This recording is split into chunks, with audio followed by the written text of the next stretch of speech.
আল্লাহ রাব্বুল আলামিন বলেন এই খানায়ে কাবা আল্লাহর ঘর বাইতুল্লাহ শরীফের এরিয়ার ভিতরে যারা ঢুকবে আল্লাহ রাব্বুল আলামিন তাদেরকে নিরাপত্তা দান করবেন। জোরে বলেন সুবহানাল্লাহ।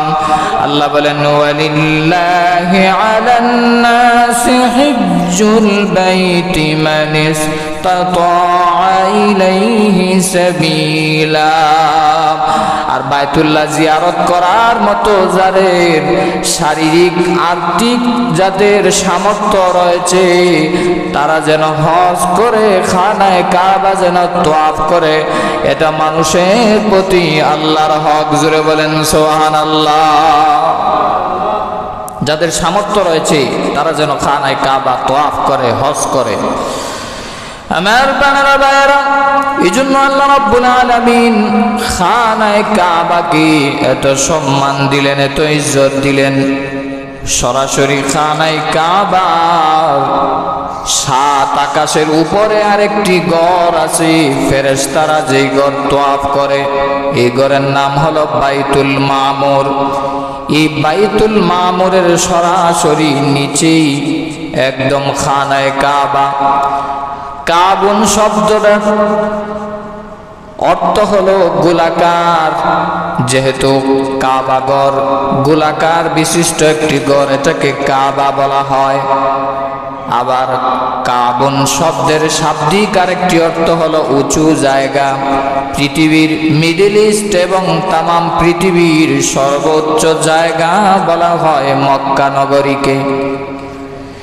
এই কাবুন শব্দ কোরআন শরীফের ভিতরে মহান আল্লাহ তার ঘর বাইতুল্লাহকে কাবা বলে সম্বোধন করেছেন।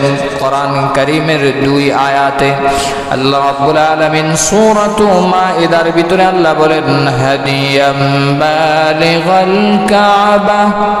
আল্লাহ রাব্বুল আলামিন এখানে তার ঘর বাইতুল্লাহকে কাবা বলে সম্বোধন করলেন। কাবা শরীফের অনেকগুলা নাম রয়েছে।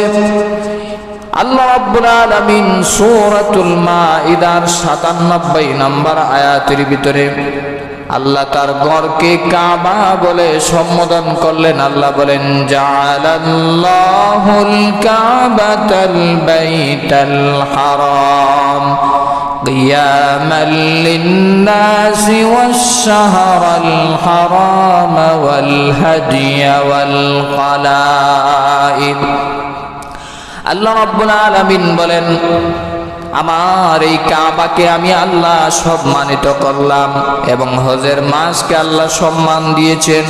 এবং আল্লাহ রাব্বুল আলামিন বলেন কোরবানির পশুকে মহান আল্লাহ সম্মান দিয়েছেন। সুবহানাল্লাহ। এই আয়াতে আল্লাহ তার ঘরকে কাবা বলে সম্বোধন করেছেন। আমার ভাইরা, এই ঘরের আরো অনেকগুলো নাম কোরআনে কারীমের ভিতরে আল্লাহ রাব্বুল আলামিন উল্লেখ করে দিয়েছেন। তার ঘরকে আল্লাহ বাইতুন বলে উল্লেখ করেছেন কোরআনে কারীমের ভিতরে।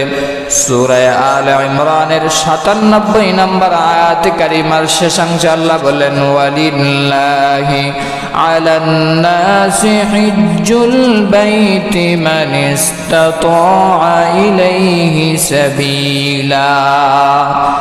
যাদের সামর্থ্য রয়েছে হজ করার মতো তারা যেন হজ করে, বাইতুল্লাহ জিয়ারত করে। এই আয়াতেও আল্লাহ বাইতুন শব্দ উল্লেখ করে।